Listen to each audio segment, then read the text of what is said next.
listening to CHRY 105.5 FM. My name is Andrika, and today I'm interviewing a member of a band that everyone who owns a television set must know.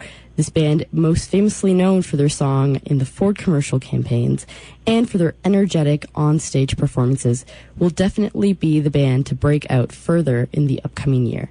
This year, they've released their brand new album, Fuh Yeah, amongst a series of EPs.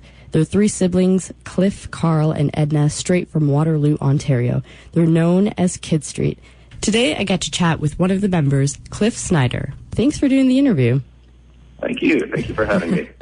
Now, before we get into the interview, Cliff, for those who are listening, give us a description of who you are and what you do in the band. All right, yeah. Well, you mentioned the energetic live performances, and I'm kind of that person on stage who jumps around and shouts into microphones and stuff like that. Yeah, so I'm not actually the front person for the band. My sister Edna, she's the singer in Kidstreet, the one who can actually sing. I'm the guy with the microphone who doesn't really sing. And then my brother Carl is back on the drum set, and sometimes he doesn't even get noticed at all, which is a real shame because he's really the driving force behind the music, the creator. How would you, aside from the energetic part, how would you define the music of Kidstreet or the band? Well, okay, maybe this still falls under energetic, but for me, it's just party. Anytime that we show up at a place that we're going to be playing, it's just like, all right, first of all, is this a party? And if it's not, how can you turn it into a party? That's awesome. Usually it is a party to begin with, though. So, yeah. But you definitely make the party live. Now let's talk about the brand new album, Fuh Yeah. It amazes me how complex this album really is. Every song is unique and some tracks differ, incredibly. What was the aim for this album, and what was the recording process like? It really, I'm glad that you recognize that about the album, because we really wanted to communicate that. On stage, we're often pushing the high energy a lot, but to be honest, what we listen to and even what we write and record, some of it can be kind of low-key, a little bit laid back, and we wanted to really bring that out on the album. I know that on the EPs, we often go for the high-energy tracks, but on the album, where you got a bit more room to stretch out, it lets us explore some of the sounds that we don't necessarily get to play live that often. Mm-hmm. In terms of your sound, now, I read somewhere that you guys have actually had a completely different sound and compared to what you guys sound like now. Can you describe the sound you guys once had and compare it to it now? Yeah, sure. You grow as a musician over the years, and at one point when we first put the members of Kidstreet together, and we actually had our father involved in this one. It was a very trip-hop-ish kind of sound. I wanted it to sound like it was out of a different time and place, and it wasn't. It was music that you sit down and contemplate. You would not dance to this music, and so it was quite a big departure to go from there to what Kidstreet does now, and how we see ourselves in terms of taking a stage and making it fun. We were taking a stage and making it sad at that point in time, which is, it was kind of fun to play that music because it's really really emotional and stuff. But it's its own separate thing. Anyway, so that's where we came from. That was years ago. Going back to the album, what was your reaction at the end of the album? Is that why you called it Fuh Yeah? Because you guys were like, F yeah, this is awesome. where did that? Because that's what I thought. I'm like, this is so effing awesome. I love it. It's fantastic. It was amazing. All right. Yeah. Well, the Fuh Yeah part, okay, I know that, I don't know what you're allowed to say on this radio station or not. But, that's a problem that certain Canadian bands have in terms of, not being able to say their band names on the air. And it's not actually that much of a problem for them. But all the bands that I can think of that are like that are way more successful than us. But for us, we didn't actually want to put a swear word on our album, but we wanted to communicate basically the same sentiment. Yeah. Were there other names that you guys were considering, or was this the only one? Oh, we went through so many names. Really? Yeah, and I don't even remember the names now. I couldn't tell you what we went through. But have you ever been in a sort of situation where you have to come up with a name for something and that name just stick with it forever, basically? Like my radio show name. I'm still coming up with one. Oh, wait, so you don't have a radio show name yet? Well, that's what I've been trying to settle on. I've just been kind of saying, this is Andrika on air. I've got Indie with Andy, because I focus a lot on independent music. Good. That's I know, really right? Because my name is Andrika. And then there's also, this was a fluke, the Andy Love Indie Show. And it all started off with, I was typing something in this account, and I'm like, oh, I don't know what to call it. And I called it, I wanted to say Andy Loves Indie, and I forgot the S in it. And then I'm like, you know what? Andy Love Indie still sounds pretty cool. And I might stick with it. That actually does. I think you've got a good beat on a name there. And for us, it's proven exceedingly difficult to come up with names for anything, songs, albums, band name. For sure. It's just because it has that permanence to it. As soon as you've got a name, it's stuck, especially when it's released. That's awesome. Yeah.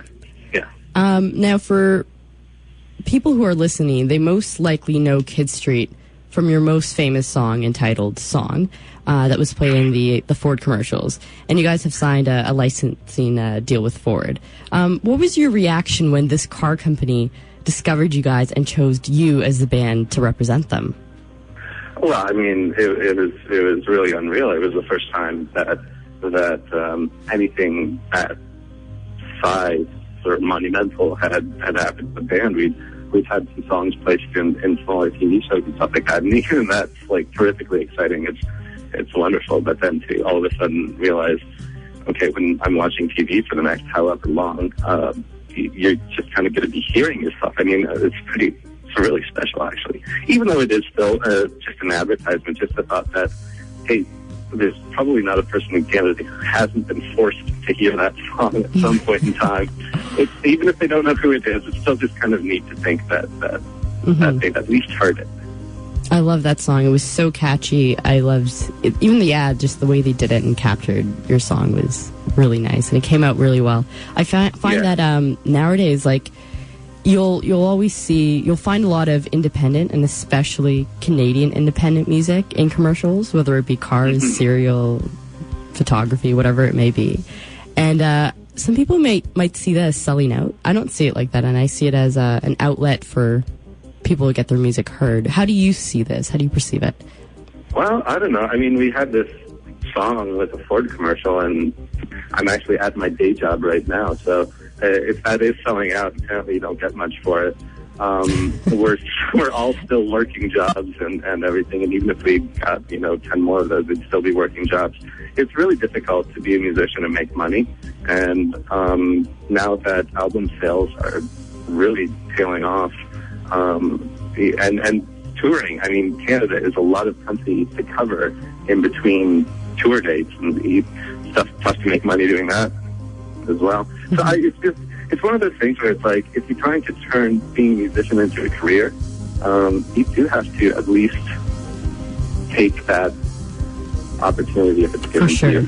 For sure, yeah. And it's a great opportunity. I wouldn't turn it down. It really is. Yeah, exactly. We wouldn't if we had the opportunity.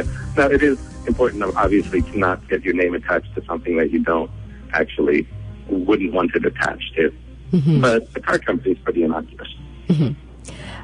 Now, as for the band, when you guys started off, like, was it always, like the three of you, or like how did it start off? Is it a more recent thing?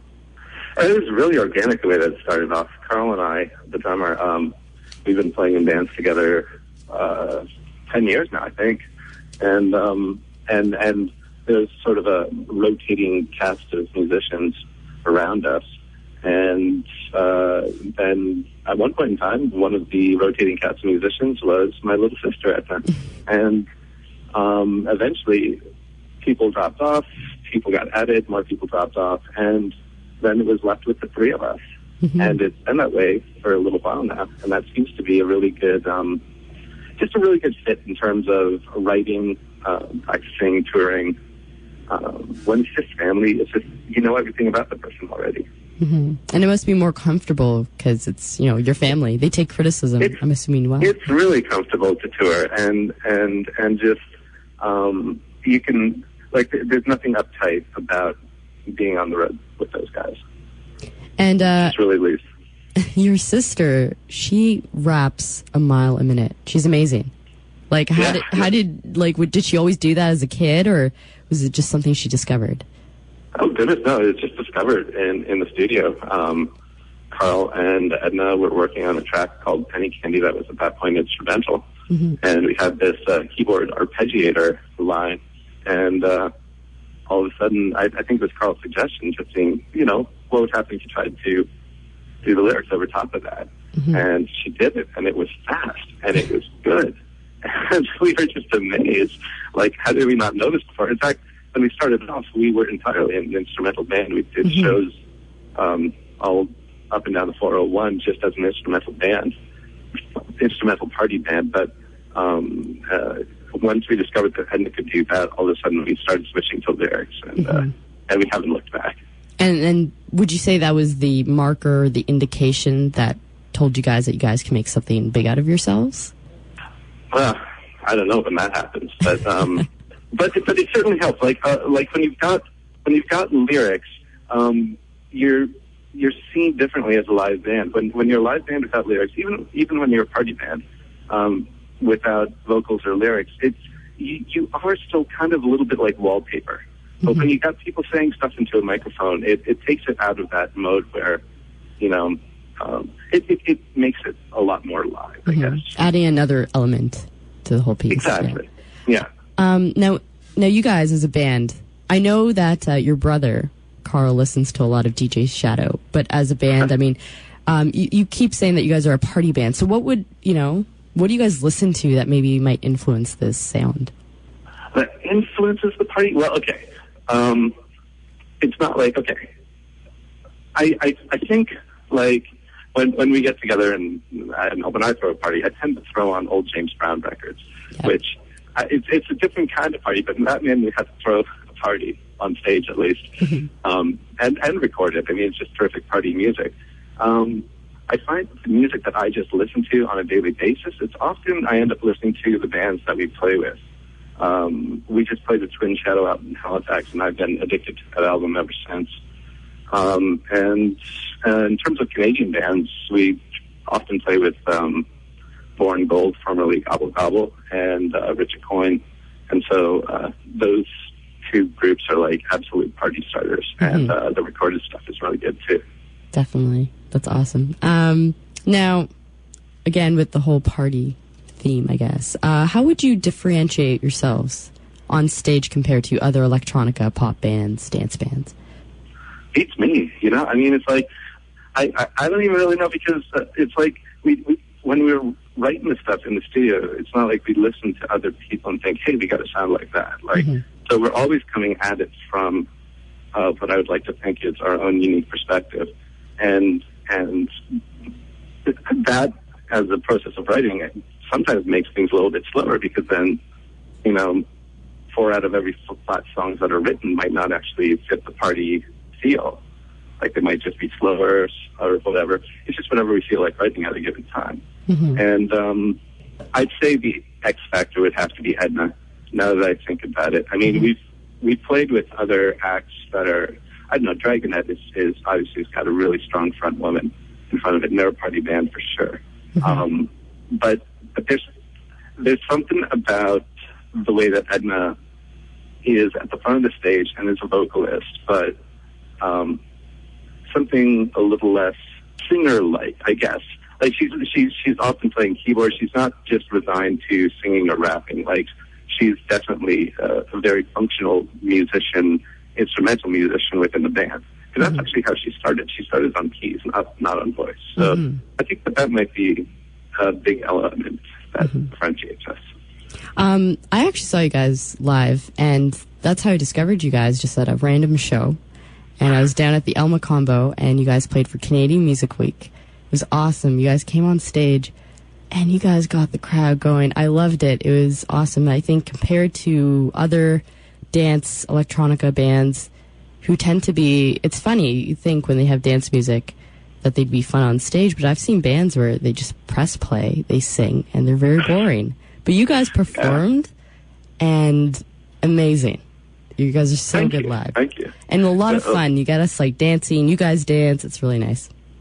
That was better than I could have said it, so thank you. Now, speaking of shows, any upcoming plans? Maybe, are you guys working on new music? Yeah, because you know what? We toured out east with the album release, and that was great. But we haven't done a full cross-Canada tour, so we're working on setting that up for the months of January and February. So we're probably going to be discovering this great nation of ours in a whole new way Awesome. a couple months from now. Okay. We haven't nailed it down yet, so I can't mention dates. And we're in Toronto again on December 2nd for a show at the supermarket called Rollin' and Stretchin'. It's an ongoing thing that the supermarket does. So we actually will be back in Toronto on December 2nd. That's awesome. Cool. And the latest album, Fuh Yeah, where can listeners get access to this album? Probably the best via iTunes. I know Sunrise Records has been carrying it, and that's great, and some other independents as well. But we're definitely all over iTunes, and so yeah, you should pick it up there. Okay, and one last question. You guys have had people remix your songs, and you guys yourselves have remixed Caribou's Son. I love Caribou. He's amazing. If you could remix one of your guilty pleasures, who and what song would it be? Guilty pleasures, you say? Mm-hmm. Guilty pleasure. How guilty does it have to be? It has to be one of I've those got songs. some guilty ones. Oh. Well, I would fill it on remix. Just me personally, this does not speak for the rest of the band. Okay. Go for I it. would remix Rush's Subdivisions. Interesting. I'd like to hear that. Oh, man, it could be it is so good, but it could be really awesome remix. Awesome. What about the rest of the band members? Would you know? Do you know any of their guilty pleasures? Their guilty pleasures. Oh, I think Carl's a huge fan of Tiffany. No, he's not. That would be interesting. I can't speak to their guilty pleasures. Only my own. Awesome. Well, thanks so much for your time, Cliff. Well, thank you very much.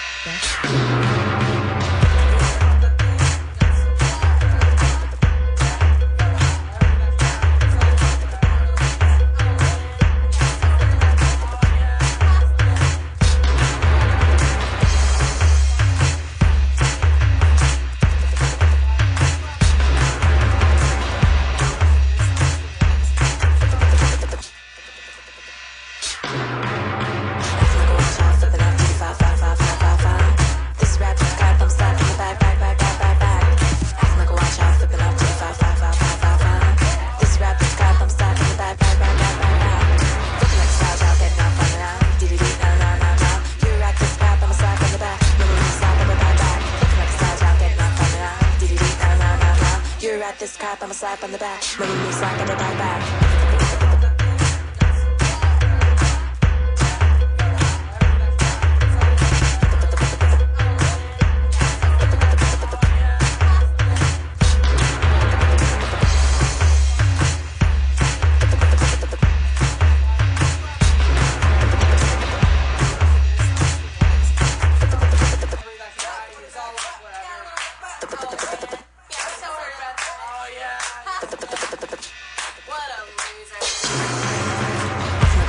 Flipping up to the 5. This rap is crap, I'm slapping the back. Acting like a watch out, flipping up to the 5. This rap is crap, I'm slapping the back. Looking like a style child, getting off on it now. Dee now. You're at this crap, I'm slapping the back. Move slap on the back. Looking like a style child, getting off on it now. Dee now. You're at this crap, I'm slap on the back. Move slap on the back.